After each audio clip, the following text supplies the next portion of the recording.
How to enable eye tracking on iPhone. Hello everyone, I am Bishaka and welcome to our channel. Now let's get right into the tutorial.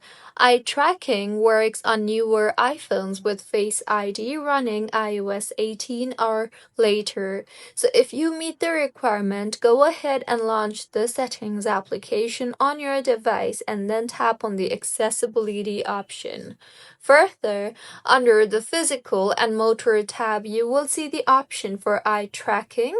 Go ahead and toggle on the toggle button for eye tracking, and now you will be required to follow the dots on the screen and keep your face centered with good lighting, as it will help in tracking your eyes. Next, you can go ahead and move the pointer with your eyes once you have enabled the eye tracking.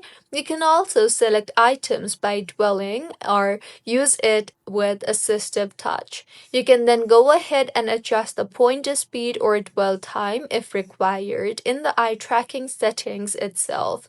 So this is how you can enable eye tracking on iPhone. If you find this tutorial helpful, please like the video and do comment if you have any queries. Also, do subscribe to our channel for more helpful tutorials like this. See you on the next one.